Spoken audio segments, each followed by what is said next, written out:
Coucou tout le monde. Aujourd'hui je fais une nouvelle vidéo sur un sujet qui est très intéressant puisqu'il va aborder beaucoup de domaines. En fait on va utiliser une communication en série, on va utiliser un convertisseur et bien sûr toujours notre carte Arduino. Alors pourquoi on va utiliser tout ça? Déjà on va aborder les quelques problématiques qu'on peut supposer. Imaginons que vous ayez besoin d'une tension variable pour contrôler soit une LED ou soit un moteur ou un certain composant, mais bon, qui varierait du fonctionnement par rapport à la tension. Bon. Et que vous utilisiez une carte Arduino. Seul petit bémol, les cartes Arduino ne délivrent pas de signal analogique en sortie. Effectivement, l'Arduino ne possède pas des inputs analogiques.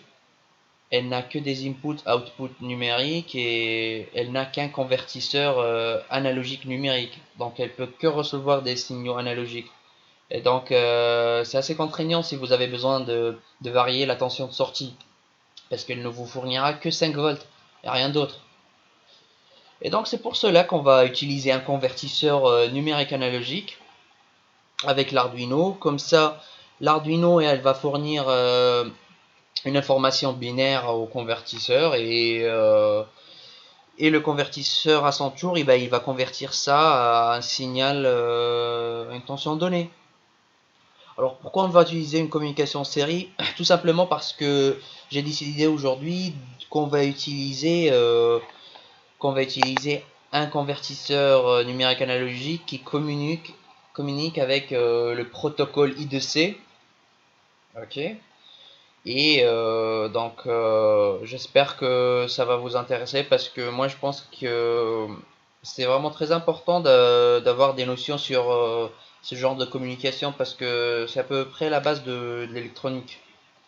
Et donc on va commencer par faire le schéma. Alors on va chercher notre carte. Alors, juste pour petit rappel, je pense que sur toutes mes vidéos, je vais utiliser une carte Arduino 2560. Comme ça pour ne pas vous embrouiller à chaque fois. Voilà. Et donc après, j'aurai besoin du convertisseur. Alors moi j'ai choisi le convertisseur. Alors lui il est assez bien. C'est le MCP 4725. Alors MCP 4725. Voilà. Alors petite caractéristique sur ce convertisseur. Alors c'est un convertisseur sur 12 bits et il communique avec le protocole I2C. Alors vous avez deux broches, la SDA et la SCL. En fait ça c'est pour la communication IDC. En fait c'est à partir de là où on reçoit avec la SDA, c'est le bus qui reçoit l'information et SCL c'est en fait c'est le bus de l'horloge. Vous avez le out, c'est la tension de sortie, le VDD pour l'alimentation et le VSS c'est pour la masse. Alors le A0 normalement lui aussi doit être en masse, mais je sais pas pourquoi ici c'est écrit A0, mais normalement ça doit être une masse. Bref, alors qu'est-ce qu'on a alors qu'est-ce qu'on en aura besoin? Ah oui, alors on va utiliser un potentiomètre aussi, hein. Voilà, potentiomètre.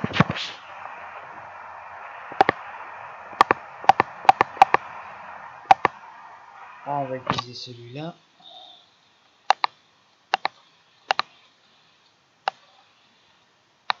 Voilà. On va faire une petite rotation. Et en fait, ce qu'on va faire déjà, on va un peu zoomer pour que vous voyez mieux.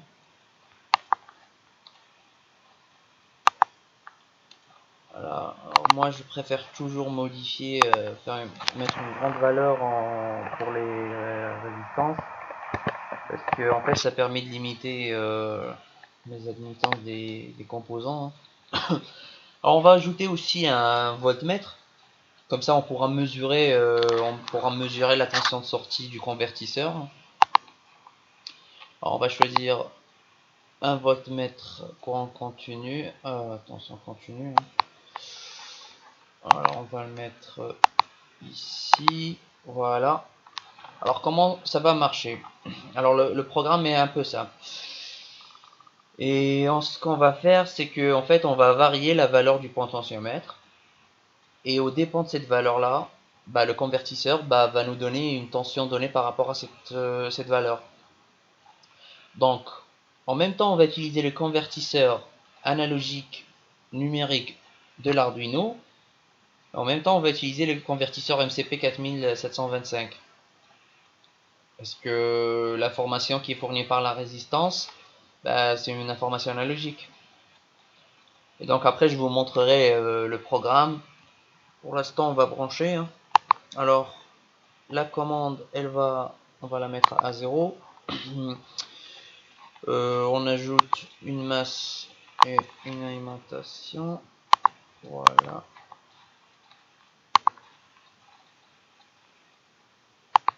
Tout simplement. Alors le VSS, il va à la masse. VDD, il va à l'alimentation. Une broche de la résistance, elle va à la masse. Et une autre broche, elle va à l'alimentation. Donc Vout c'est la tension sortie du convertisseur, elle va passer par le voltmètre et va à la masse. Voilà, alors on a presque fini. Après il reste à mettre pour le bus de SD. Alors il faut savoir que sur les cartes Arduino, chaque carte Arduino, les broches où il y a le SDA, la communication, la partie communication, chaque carte Arduino a les broches différentes pour la SDA SCL. Pour cette carte là, c'est dans la broche 20 et 21. Alors 20 pour SDA et la broche SCL est ici. Voilà. Et donc là, je pense qu'on a fini notre branchement. Alors, qu'est-ce qu'il reste? Ah oui, il reste à implémenter le programme. Alors, comme la dernière vidéo où je vous avais expliqué, en fait, vous avez votre programme, vous le compilez et il faut aller chercher votre fichier .exe. En fait, voilà, on va compiler le programme.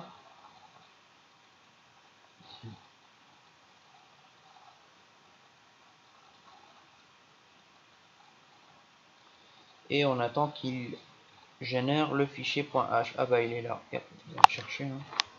Vous le copiez. Alors avant de le copier, alors avant de le mettre, je vais vous expliquer un petit peu le concept du programme. Parce que c'est pas aussi facile que ça. Hein. Alors sur notre programme, alors vous avez la première ligne, on inclut la bibliothèque while. En fait, ça permet de faire d'utiliser la communication sur Arduino. Après define MCP 4025, en fait c'est comme si vous appeliez la bibliothèque du convertisseur et en fait vous définissez où est la broche SDA et SCL. Alors sur le void setup, alors le void setup ça s'exécute une seule fois. Alors vous initialisez le bus I2C avec wire begin.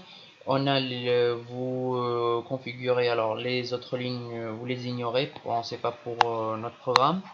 Alors sur le void loop, comment ça marche? Alors déjà, on acquiert la valeur du potentiomètre avec analog grid à 0. On la transfère à sensor value, sachant que sensor value c'est alors c'est une variable sur 16 bits.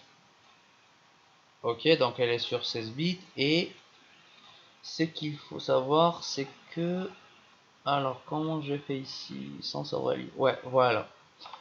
Alors c'est simple. Après, ce que j'ai fait ici sur simple, on va affecter la valeur sensor value à simple et on va la multiplier par 4.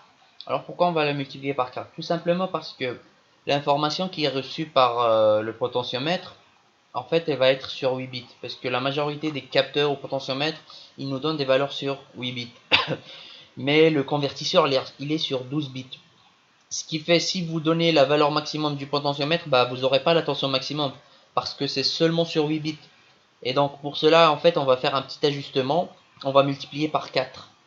Parce que sur 8 bits, vous avez des valeurs qui vont jusqu'à 1024. Et sur 12 bits, jusqu'à alors combien jusqu'à 4096. Donc à chaque fois on va multiplier la valeur du potentiomètre x 4 pour que ça nous donne la valeur exacte. Alors après la partie transfert en I2C, alors là c'est assez important, il faut suivre étape par étape. Alors pour ça, qu'est-ce qu'il faut faire? Alors pour transmettre une valeur, il faut procéder comme suit. Alors c'est soit en mode classique ou en mode fast to write. Pour notre cas c'est le mode classique, vous verrez pas ici comment on fait, mais bon. Alors on commence la communication I2C, on envoie le bit start plus l'adresse I2C. Alors voilà, wire begin transmission. Et après on envoie la commande update DAC register. En fait elle correspond à 64 en décimales ici. Et après bah, il suffit plus qu'à envoyer les 8 bits de poids fort. Voilà. Ah c'est ici, ouais. Et après bah on envoie les 4 bits de poids faible en les décalant de 4 bits vers la gauche. Voilà. Et bah ici on les décale à 4 bits. Et enfin vous envoyez le bit stop. Après sur Arduino c'est des petites fonctions, c'est pas vraiment des valeurs quoi. Alors après vous ayez compilé votre programme, vous copiez le fichier que je vous ai montré et on va ici l'implémenter. Ah bah il n'est pas implémenté, c'est pas un nouveau programme. Voilà, voilà. Alors après, alors c'est bien. Alors on vérifie une dernière fois si tout est bon. Alors juste on a ici choisi A0, c'est AA0. On va zoomer pour voir le résultat. Hein. Voilà. Et donc bah on va commencer. Hein. Et voilà, donc ici vous remarquerez que la résistance est là 0%. Hein. Et le voltmètre bah, nous affiche 0. Et dès qu'on va augmenter la valeur du potentiomètre, en fait la valeur du voltmètre elle va augmenter. Et normalement elle devrait avoir une valeur maximale de 5 volts, puisque l'Arduino elle fournit au maximum 5 volts. Et on va voir. Et donc voilà, donc dès que j'augmente la valeur du potentiomètre, bah, vous voyez que la valeur du voltmètre elle varie. Voilà. Donc à 50% on devrait avoir 2,5 je crois. 50% et ouais voilà. Là, donc je pense que c'est parfait. Hein.